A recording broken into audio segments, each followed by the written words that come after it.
Sí, efectivamente, uno, como siempre dice en estas charlas, tira toda la información que dispone al día de hoy. Decir qué va a suceder mañana y mucho más en la Argentina es muy difícil. Evidentemente estamos viviendo en un contexto internacional que sigue siendo muy favorable para la Argentina, contrariamente a lo que dicen por ahí desde el gobierno nacional. Si no, tendríamos la soja a los precios que la tenemos, ni el maíz ni el trigo. Pero paradójicamente en la Argentina el contexto interno hace que haya algunas complicaciones que hoy por hoy, cuando todo el mundo debería estar dedicándose a producir, porque el mundo necesita alimentos y además porque esos alimentos hoy tienen precios récord en el mundo, en la Argentina hay mucha incertidumbre y los productores están de alguna manera todavía indecisos en dónde invertir lo que tienen, porque además venimos de una seca muy fuerte.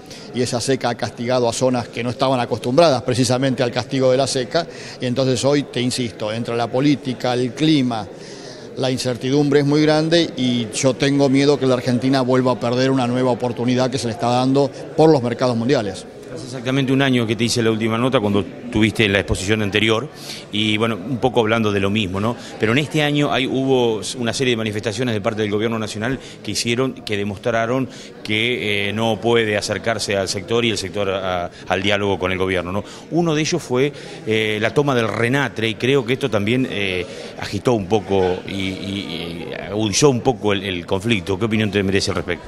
El gobierno ha ido tomando una serie de medidas desde el 2008 hasta acá que evidentemente han demostrado que no se olvidó de lo que pasó en aquel momento. La toma de RENATRE fue una cuestión simbólica que tiene que ver más que nada con la política y el pase de facturas internas entre dirigentes que pertenecen a un mismo partido. Lamentablemente el campo queda en el medio de todo eso. Ahora, insisto, eso es una cuestión que tuvo que ver más con la política interna de un partido político, que es un partido que nos viene gobernando en los últimos 20 años. Y hemos visto los matices que ese partido político tiene. Y bueno, ha sido una pelea más de la interna, de las muchas que tenemos y que vamos a seguir teniendo. De hecho, hoy estamos viviendo un enfrentamiento entre alguien que era aliado del gobierno hasta hace un par de meses atrás, como es Moyano, y hoy resulta que supuestamente es el principal opositor. Son hasta me animaría a decirte, las incoherencias de la política argentina. Ahora, eso está por un lado, pero por otro lado también está la problemática con el sector. Más allá del RENATRE, yo creo que el gobierno ha dado muchas muestras y las sigue dando de que este es un sector al que está dispuesto a sacarle mucho y a darle poco. Sin importar que este tipo de política, contrariamente a lo que el gobierno dice, en lugar de favorecer al pequeño y al mediano, favorece al más grande. Y por eso es que hay un proceso de concentración cada vez más grande. Y creo que de acá a las elecciones del 2013, vamos a vivir muchas medidas que van aún a profundizar este modelo en ese sentido.